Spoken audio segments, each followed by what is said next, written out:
Hello everyone, welcome to achievers academy. आज हम यहाँ पर यूपी पीजीटी इकोनॉमिक्स का क्वेश्चन पेपर सोल्व करेंगे। यूपी पीजीटी इकोनॉमिक्स, तो जितने भी यूपी पीजीटी इकोनॉमिक्स की तैयारी कर रहे हैं वो सभी स्टूडेंट्स इसको लास्ट तक देखें। ये है 2021 का क्वेश्चन पेपर। इसके दो पार्ट मैंने पहले अपलोड कर दिए हैं, उन पार्ट को आप ले सकते हो। इस नंबर पर एक तरीके से आप मैसेज कीजिए 9468008900। इस पर मैसेज करोगे, वहां पर मैं प्रोवाइड करवा दूंगी आपको दोनों लेक्चर, या फिर मैं आपको इनको डिस्क्रिप्शन में इनका लिंक डलवा दूंगी, वहां से आप इनको देख सकते हो। देखिए डिटेल में एक्सप्लेन किया जाएगा, तो इसलिए वीडियो को लास्ट तक जरूर देखिएगा। तो चलिए स्टार्ट करते हैं। फर्स्ट है कि liquidity preference theory of interest. ठीक है, लिक्विडिटी प्रेफरेंस का मतलब क्या होता है, पहले मीनिंग देखिए। इसका मतलब होता है कि हम अपनी पॉकेट में पैसा कितना रखना चाहते हैं। ठीक है, इसका ये मेन मीनिंग होता है। तो आप सभी जानते हैं लिक्विडिटी प्रेफरेंस जो थ्योरी है ना, वो किसने दी है? केन्ज की है। ठीक है, तो जब आपको एक पता चल जाता है कि ये किसने दी है, केन्ज ने दी है, तो जब केन्ज ने ये थ्योरी दी है तो यहाँ पर आप क्या कर सकते हो, इसको आंसर को है ना एक बार ढूंढ सकते हो नीचे ऑप्शन में। तो जो फर्स्ट है ना वो जा रहा है सेकंड के साथ, तो चलिए देखते हैं। सेकंड सेकंड सिर्फ सी ऑप्शन में है, तो आप फटाक दे सी वहां पर टिक कर दोगे कि भाई इसका ये आंसर होगा। उसके बाद देखिए जो असिस्टेंस थ्योरी ऑफ इंटरेस्ट है या ब्याज का त्याग सिद्धांत जो है ना, ये दिया है सीनियर ने। ठीक है, किसने दिया? सीनियर ने। उसके बाद आप देखोगे कि ब्याज का समय यानी कि टाइम प्रेफरेंस, देखो लिक्विडिटी प्रेफरेंस है केन्ज की, टाइम प्रेफरेंस है फीसर की, तो ये तो मेन रखिए आप।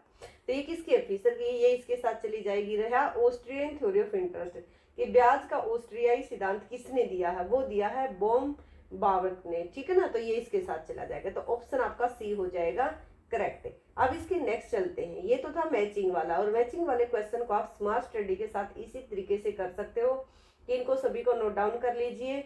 जितने भी आए हुए हैं पहले पेपर में एग्जाम में, तो उनको क्या करोगे, एक तरीके से कोशिश कीजिएगा, उनको बार बार पढ़ोगे तो वो चीजें याद हो जाएंगी।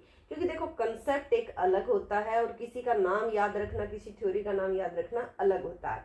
अब हम बात करते हैं सार्वजनिक व्यय में वृद्धि के कारण। ठीक है, नीचे देखो फिलिप्स करो की बात की गई है, तो फिलिप्स करो के बारे में एक बार जान लेते हैं। जो ये नॉर्मल फिलिप्स करो की बात करा, जो फिलिप्स करो वो किसने दिया? A W फिलिप्स ने दिया। A W फिलिप्स ने इसको दिया है 1953 में, ये कंसेप्ट आया था।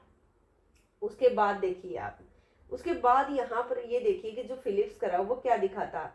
वो दिखाता इन्फ्लेशन में और अनएम्प्लॉयमेंट में, दोनों में नेगेटिव रिलेशन है। मैंने बोला कि इन्फ्लेशन, मुद्रास्फीति और बेरोजगारी में कैसा संबंध है? नेगेटिव संबंध है। और रोजगार के साथ कैसा हो जाएगा? पॉजिटिव हो जाएगा। तो आपको बेरोजगारी की बात करनी है।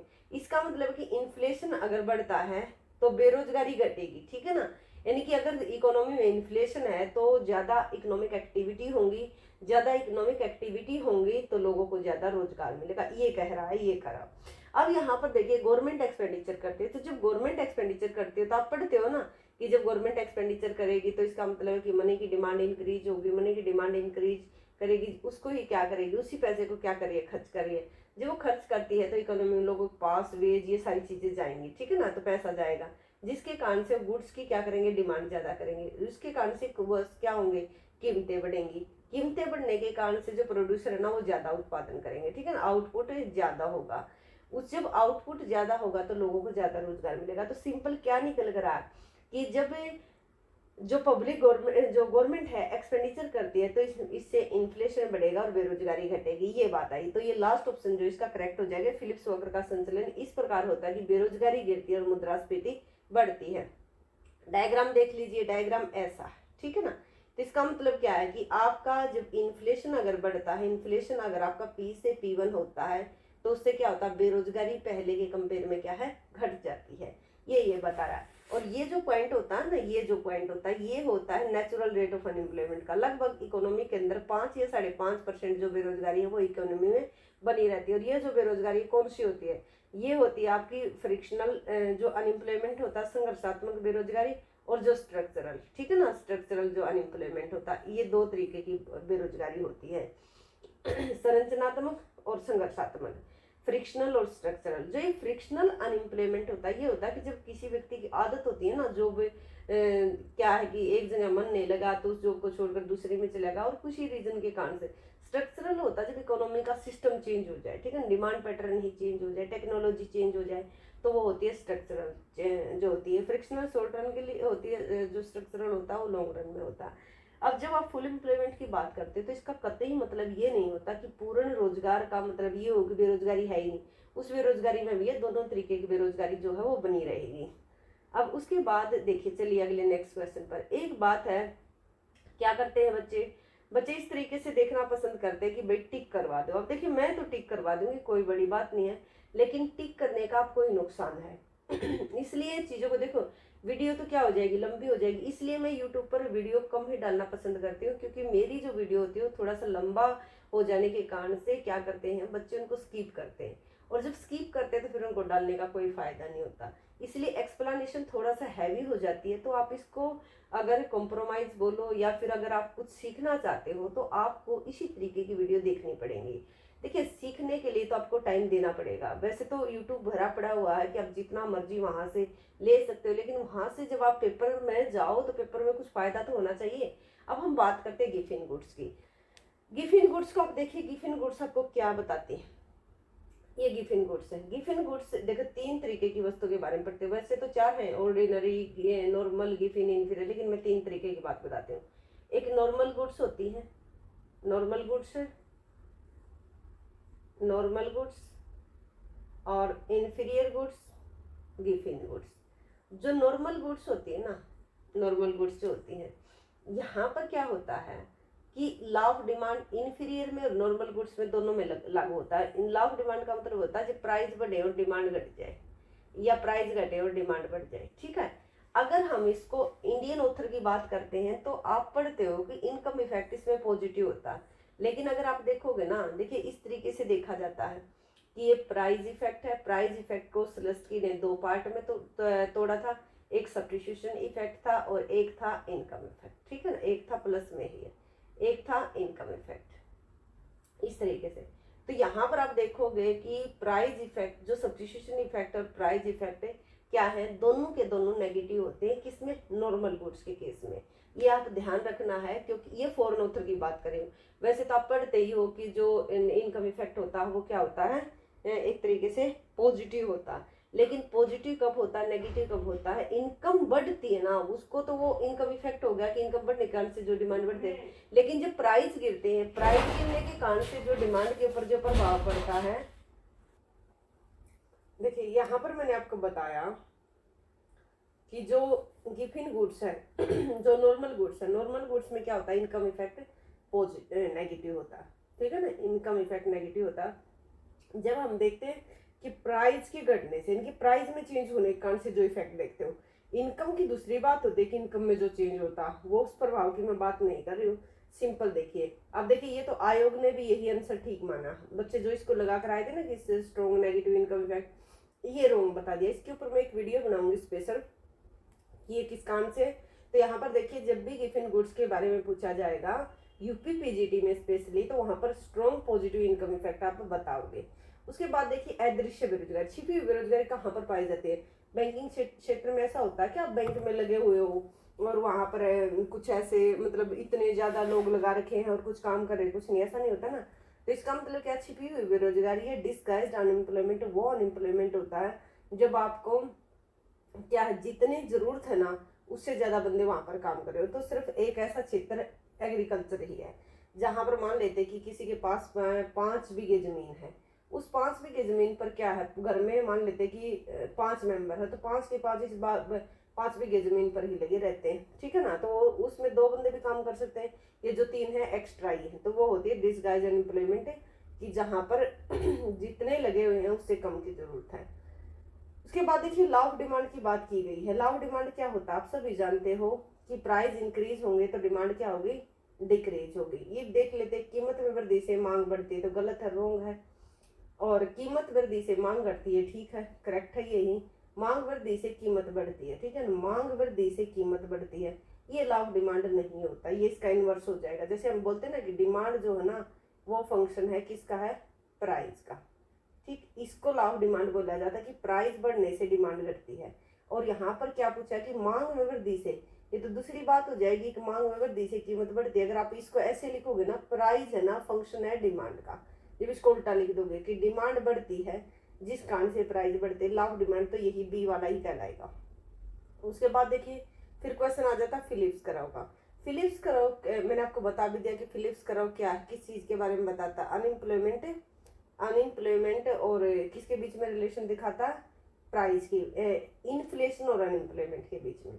तो यहाँ पर आप देखिए पूछना क्या चाह रहा है कि फिलिप्स वक्र विश्लेषण के अनुसार स्फीति की समस्या को हल कर सकते हैं, कब हल कर सकते हो, बेरोजगारी को कब घटा सकते हो। फिलिप्स वक्र के अनुसार स्फीति यानी कि इन्फ्लेशन को कब कम कर सकते हो, बेरोजगारी को नहीं कम कर सकते। इन्फ्लेशन की बात करें कि इन्फ्लेशन जो है ना, इन्फ्लेशन को कब कम किया जा सकता है। देखिए फिलिप्स वक्र क्या बताता है, फिलिप्स वक्र के बारे में अभी अभी आपने पढ़ा ना, ये क्या बताता कि अनएम्प्लॉयमेंट और इन्फ्लेशन के बीच में रिलेशन बताता, क्या बताता, अनएम्प्लॉयमेंट और इन्फ्लेशन के बीच में। यहाँ पर अनएम्प्लॉयमेंट है, यहाँ पर प्राइस है, और इन दोनों में नेगेटिव संबंध, ये इस तरीके से बताता। अब वो करे कि मान लेते कि इन्फ्लेशन इतना, ठीक, और बेरोजगारी है ये इतनी, ये बेरोजगारी, तो करे कि अगर हम इन्फ्लेशन को कम करना चाहते हैं तो उसके साथ हमने क्या करना पड़ेगा, बेरोजगारी को बढ़ाना पड़ेगा। देखिए अगर इन्फ्लेशन आप यहाँ से, ये पी था, पी से अगर P1 पर लेकर आना चाहोगे तो इसके अगर ऐसा करते हो तो इन्फ्लेशन की समस्या का समाधान करने के लिए इकोनॉमी में फिर क्या रहेगी, बेरोजगारी बनी रहेगी। तो फिलिप्स वक्र विश्लेषण के अनुसार स्फीति की समस्या को हल करते हैं, बेरोजगारी बढ़ जाती है या उत्पादकता बढ़ जाती है, और इसका आंसर है फर्स्ट। दूसरा देखिए बेरोजगारी बढ़ जाती है, उत्पादकता घट जाती है। अब पहले वाले के साथ हम क्यों गए, उत्पादकता क्यों बढ़ेगी। आप सभी जानते हो कि जो मार्जिनल प्रोडक्टिविटी ऑफ लेबर होती है ना, मार्जिनल प्रोडक्टिविटी जो फैक्टर की हम बात करें, जो भी लेबर है, यहाँ पर अनएम्प्लॉयमेंट क्या होता है, बेरोजगारी की बात करें तो ये देखिए जब जितना ज्यादा लेबर को आप लगाओगे ना उतनी ही उसकी जो उत्पादकता है ना वो घट जाएगी। तो जितना ज्यादा, उस ज्यादा से अगर कम करोगे तो उसकी प्रोडक्टिविटी बढ़ जाएगी। तो इसलिए बता रहे कि बेरोजगारी बढ़ जाती है, उत्पादकता बढ़ जाती है। बेरोजगारी भी बढ़ेगी, पहले बेरोजगारी कितनी थी इस पर, तो सिर्फ ये इतनी बेरोजगारी थी, अब कितनी हो गई, ये सारी बेरोजगार हो गई, ठीक है, इतने ज्यादा बेरोजगार हो गए हैं यहाँ पर। तो ये करें कि अब जो बेरोजगारी है ना उसको बढ़ाकर ही इन्फ्लेशन को कम किया जा सकता है। मैंने आपको क्या बोला कि बेरोजगारी को बढ़ाकर ही इन्फ्लेशन को कम किया जा सकता है, सही बोला। दूसरी बात है जब ज्यादा बेरोजगारी होगी तो उत्पादकता कैसे ज्यादा होगी, इसका मतलब ये है कि जब कम लोग लगे होते हैं ना काम में तो उनका उत्पादन ज्यादा होता है, और ज्यादा लगे होते हैं तो कम होता है, ठीक है। क्योंकि एक्स्ट्रा जो लेबर को आप यूज करोगे उसकी हर फर्दर जो भी यूनिट यूज कर रहे हो, जो भी एक्स्ट्रा लेबर यूज कर रहे हो उसकी प्रोडक्टिविटी गिरती चली जाएगी। उसके बाद हम बात करते हैं इसके नेक्स्ट क्वेश्चन की। नेक्स्ट क्वेश्चन आपका 52 बिल्कुल इजी है। क्या है क्वेश्चन में कि भारत की अंतिम पंचवर्षीय योजना क्या थी, भारत की अंतिम पंचवर्षीय योजना कौन सी थी। अभी तक कितनी पंचवर्षीय योजनाएं आई हैं, 12, ठीक है ना। 1951 में स्टार्ट हुई थी, 1951 से लेकर ये 2000 वैसे तो 17 तक थी, ठीक है ना, लेकिन ये 15 में ही इनको एक तरीके से 15 में क्या आ गया था आपका, इसकी जगह किसको इसको रिप्लेस कर दिया गया था, नीति आयोग, तो ठीक है ना। तो 2017 तक आपकी 12वीं पंचवर्षीय योजना थी, 12 से 17। तो आप क्या कह सकते हो कि सिर्फ कितनी पंचवर्षीय योजना है, 12 पंचवर्षीय योजना। सेकंड क्वेश्चन आप देखिए, सेकंड क्वेश्चन क्या कहता है आपको, ये क्वेश्चन कहता है कि एमपीसी बताओ। एमपीसी क्या होती है, मार्जिनल प्रोपेंसिटी टू कंज्यूम। क्या होती है, change in C divide by change in Y. यही होते हैं ना कि इनकम में चेंज होने से कंजम्पशन में जो चेंज आएगा। अगर आप इसको देखो तो कैसे दिखाते हो, ऐसे दिखाते हो कि ये आपकी इनकम है, ये आपकी इनकम है, इनकम के दो पार्ट है, सी प्लस एस, या तो कंज्यूम करोगे या सेव करोगे। यदि इनकम में चेंज होता है तो कंजम्पशन में भी चेंज होगा, और कंजम्पशन में चेंज होगा साथ में सेविंग है उसमें भी चेंज होगा। यदि हम इन दोनों साइड से चेंज इन वाई से अगर हम डिवाइड कर दें, यहाँ पर ये वाई है, वाई, ठीक है, तो इनको अगर वाई से डिवाइड कर दें तो क्या हो जाएगा, वाई से वाई कैंसिल हो जाएगा, ये इक्वल टू 1 हो जाएगा, और ये क्या हो जाएगा, change in C divide by change in Y, ये आपका एमपीसी हो जाएगा, और प्लस में change in S divide by change in Y जो होगा वो आपका एमपीएस। ये दोनों को अगर जोड़ते तो एक के बराबर होता है, ठीक है ना। एमपीसी की वैल्यू होती है change in C divide by change in Y. अगर फॉर्मूले में देखते तो ऐसा होता है C equal to C naught plus B Y, ठीक है। तो ये आपका क्या होता है, जो बी होता है ये एमपीसी होता है, ठीक है। यही क्या दिखाता, चेंज को दिखाता। तो ये ध्यान रखिएगा, इसलिए इसका उत्तर हो जाएगा 53 का फर्स्ट। अब चलते हैं नेक्स्ट क्वेश्चन पर। कॉम्प्लीमेंट्री गुड्स की बात की जा रही है। कॉम्प्लीमेंट्री गुड्स में भी क्या पूछ रहे हैं, ये आपसे पूछ रहे हैं कॉम्प्लीमेंट्री गुड्स में कि क्रॉस इलास्टिसिटी बताओ। कॉम्प्लीमेंट्री गुड्स हैं और मांग की आड़ी लोच की बात कर रहे हैं। देखिए आड़ी लोच आप कैसे निकालोगे, ऐसे सिंपल है इसका कि ये प्राइस ऑफ एक्स है, ये क्वांटिटी ऑफ एक्स है, ये प्राइस ऑफ वाई है, ये क्वांटिटी ऑफ वाई है। ठीक है, अगर इनका क्रॉस देखो ना आप, तो क्रॉस देखो तो इसको बोलते हैं क्रॉस इलास्टिसिटी ऑफ डिमांड, या इसको बोलते हैं आड़ी मांग की लोच। इसका मतलब क्या है कि क्वांटिटी किसी दूसरी वस्तु के, प्राइस किसी दूसरी वस्तु के, अलग अलग क्वांटिटी किसी और की और प्राइस किसी और के। देखिए जब हम बात करते हैं सब्स्टिट्यूट गुड्स की तो क्रॉस इलास्टिसिटी होती है वहाँ पर पॉजिटिव। जब हम बात करते हैं किसकी, कॉम्प्लीमेंट्री गुड्स की, तो होती है नेगेटिव। और जहाँ पर आपस में रिलेटेड नहीं होती वहाँ पर ये होती है जीरो, ये ध्यान रखिएगा। इसीलिए जब परफेक्ट कंपटीशन होता है तो क्रॉस इलास्टिसिटी क्या होती है, वहाँ पर इन्फिनिटी होती है अगर प्योर परफेक्ट कंपटीशन हो। वैसे बोलते हैं क्रॉस इलास्टिसिटी क्या है, बहुत ज़्यादा है, यानी कि हाई है। तो ये आपने देख लिया कैसे, तो इसका मतलब क्या होगी, कॉम्प्लीमेंट्री गुड्स में कैसी है, नेगेटिव। नेगेटिव का क्या मतलब है, देखिए इस तरीके का डायग्राम बनेगा क्रॉस इलास्टिसिटी का। इसका मतलब क्या है कि यहाँ पर हम ले लेते हैं प्राइस ऑफ कोई भी कमोडिटी एक्स, या मतलब मान लेते हैं कि यहाँ पर हमने पेट्रोल की प्राइस ले ली, और यहाँ पर हम ले लेते हैं डिमांड, ले लेते हैं कार की डिमांड। तो देखिए कैसे ये नेगेटिव होती है, इस तरीके से नेगेटिव होती है कि यदि यहाँ पर या कार ले लेते हैं, उल्टा ले लेते हैं, यहाँ पर कार ले लेते हैं, यहाँ पर पेट्रोल ले लेते हैं। अब देखिए यदि कार की जो है ना कीमत बढ़ती है, कार की कीमत बढ़ती है तो क्या होगा, पेट्रोल की डिमांड क्या हो, जो कार की अगर कीमत बढ़ेगी तो पेट्रोल की जो डिमांड है ना वो घट जाएगी। ठीक है, क्यों, जब कार ही महंगी हो जाएंगी तो पेट्रोल का क्या करोगे।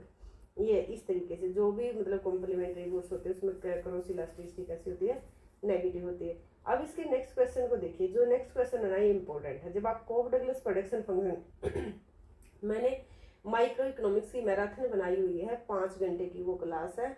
उस क्लास में मैंने वहाँ पर ये सारी चीज़ें जो कोफ डगलस प्रोडक्शन फंक्शन है, CES जो है ये बताए हैं। उसमें से कोफ डगलस प्रोडक्शन फंक्शन जब हम करते हैं तो उसकी एक प्रॉपर्टी है, ये यूलर के जो प्रमेय का संबंध है।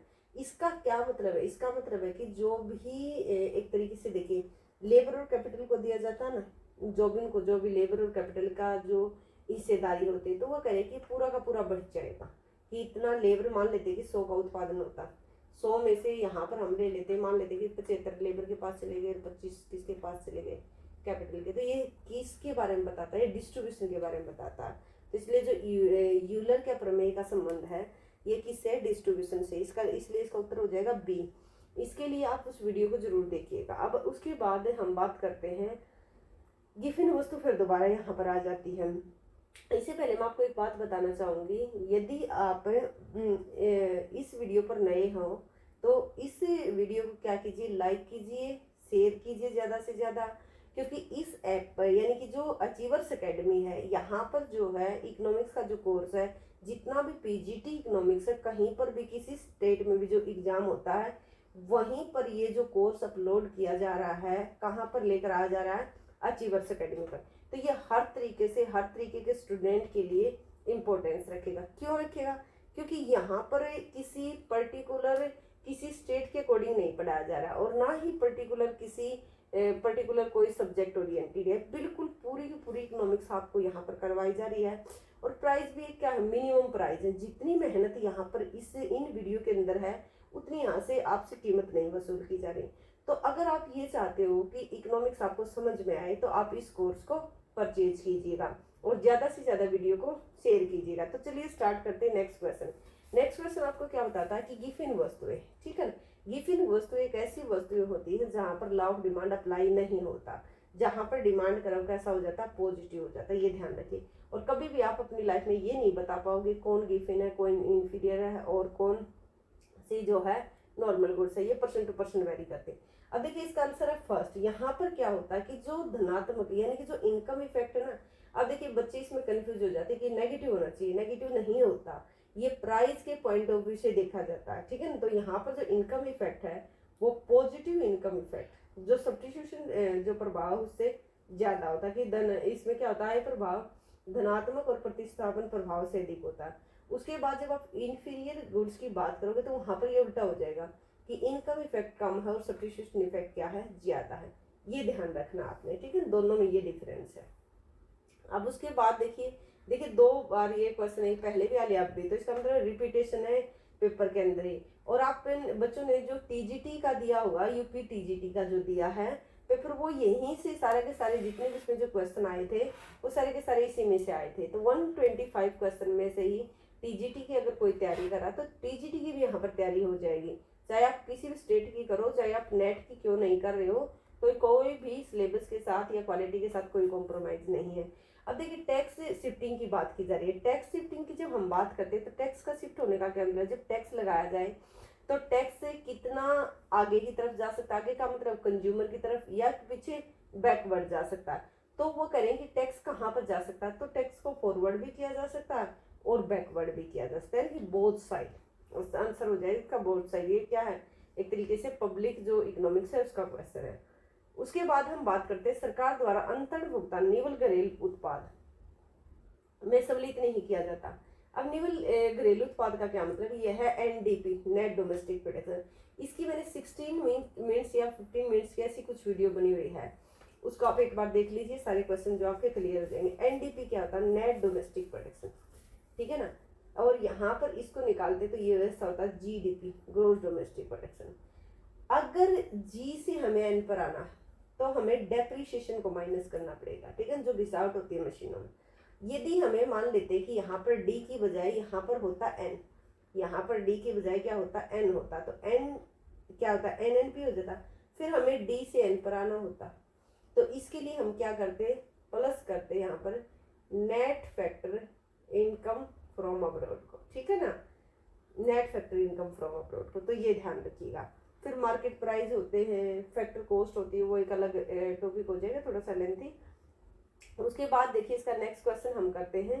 नेक्स्ट क्वेश्चन आपको बता रहा है कि एचडीआर कि जो एचडीआर और जो ये जीईएम है, जेंडर एम्पावरमेंट मेजर, और जो ह्यूमन डेवलपमेंट रिपोर्ट है, ये कब स्टार्ट किए गए थे, ये थे 1995 में। जब आप एचडीआई पढ़ोगे ना, एचडीआई पीक्यूएलआई, तो ये सारे के सारे जब आप इनको सीक्वेंस में आप करोगे तो ये आपके सारे के सारे हो जाएंगे वहां पर। उसके बाद आप देखिए, तो आपने पता चल गया 1995 में इसको लेकर आया, आरंभ किया गया था। अब इम्पोर्टेंट है यहाँ पर आगे देखिए, क्वेश्चन आपको बताता है सैमुअल्सन का ट्रेड साइकिल के मॉडल की बात की जा रही है। सैमुअल्सन में, सैमुअल्सन के जब ट्रेड साइकिल की बात की जा रही है तो वो करेगी इसमें रेगुलर ट्रेड साइकिल की इसमें आएंगे। रेगुलर का मतलब क्या होता है, रेगुलर इस तरीके के, ठीक है ना, इस तरीके के एक ही साइज के। तो अलग अलग तरीके के ना, यहाँ पर डैम्प्ड भी हैं, एंटी डैम्प्ड भी हैं, ठीक है ना, तो ये इस तरीके के भी हैं। या फिर आपने देखा होगा कि पहले बहुत बड़े बड़े आते, फिर वो खत्म लुप्त हो जाते और एक ही सीक्वेंस में चलने वाले। इसकी यहाँ पर देखिए सारे क्वेश्चन आपके सोल्व हो जाएंगे। अब देख लेते हैं, देखो ये है मल्टीप्लायर, ठीक है ना, और ये है एक्सीलरेटर। क्योंकि आप सभी जानते हैं कि जो सैमुअल्सन का मॉडल है वो क्या मल्टीप्लायर और एक्सीलरेटर की इंटरेक्शन के ऊपर बेस्ड है, और इसी के नाम से ही ये मॉडल। वैसे तो हिग्स ने भी इनका यूज किया, लेकिन हिग्स के मॉडल में अगर ऐसा दिया जाए ना कि बताइए जो मल्टीप्लायर और एक्सीलरेटर उसकी इंटरेक्शन मॉडल किसको बोलते, तो आप बोलोगे सैमुअल्सन का, ठीक है। तो देखिए एमपीसी की वैल्यू 0.5 0.5 जो भी है, इस वैल्यू को आप ऐसे रख के देख लीजिएगा, ऐसे 1/1 माइनस एमपीसी, ठीक है। और यहाँ पर आप देख लीजिएगा क्या आएगा मल्टीप्लायर। तो देखिए जो बी वाला ऑप्शन, बी वाले ऑप्शन का यहाँ पर मतलब है